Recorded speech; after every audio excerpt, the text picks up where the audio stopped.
During every election cycle, hours of coverage are devoted to who's up and who's down in the latest polling. The candidates at last night's debate had to achieve a certain amount of support from multiple electoral polls. CBS News Executive Director of Elections and Surveys, Anthony Salvanto, joins us now to explain how those polls are created and what you should pay attention to when you're looking at the results. Hey, Anthony. Hey there, Scott. Yes, it is that special time of year. I'm talking, of course, about seeing all these poll numbers coming out.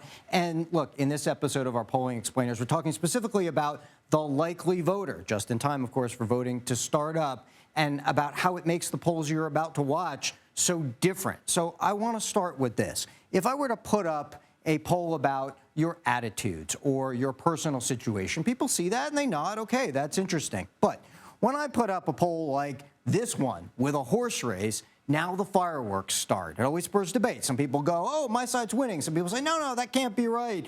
And hold on a second.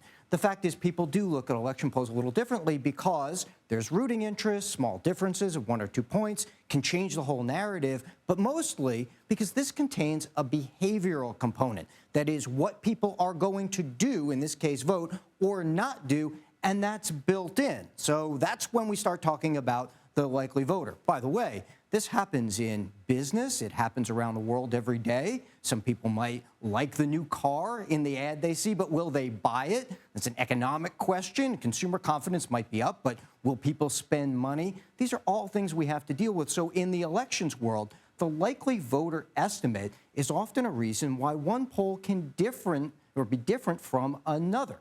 Most polls start this by asking people, straightforward, okay, how likely are you to vote in the election? This can rule out some people who aren't likely, and the people who say they're very likely very often actually do show up. The ones in the middle here can be a little more marginal. So one of the things we can do is look at what people have done in the past. This becomes an important part of ours and other likely voter models. If you look on a public voter file and you see, for example, that people have voted in, let's say, the last 2 elections, 2018, 2020, and 90% of them then voted in the subsequent, say, midterm after that, you can give that person in the poll a weight, a likely voter weight of 0.9. That reflects their generalizable chance of showing up based on past behavior.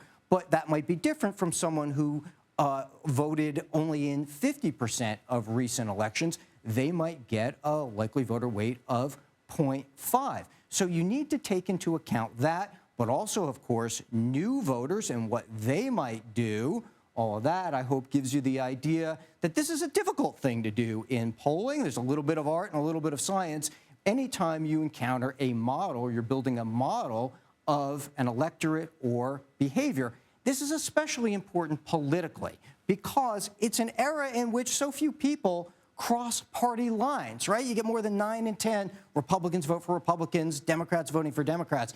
And so persuasion, while important, can often not be as important as turnout. Yes, the old cliche, it all comes down to turnout, but that's built into these polls. And so when you see things like last time in the midterms, when polling showed that if Democrats turned out more, they'd keep the House close, which in fact they did. That beat a lot of expectations, that beat a lot of punditry. That was where good polling data comes in handy. And you see the effects that that can have both in a poll and in real life when it all comes down to turnout. So that's a bit about how likely voter modeling works.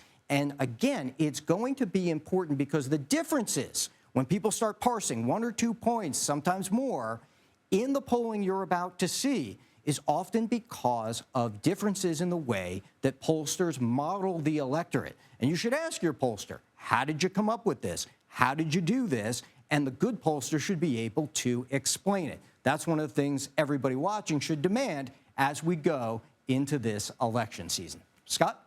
That was a very good explanation. Anthony Salvanto, thank you very much.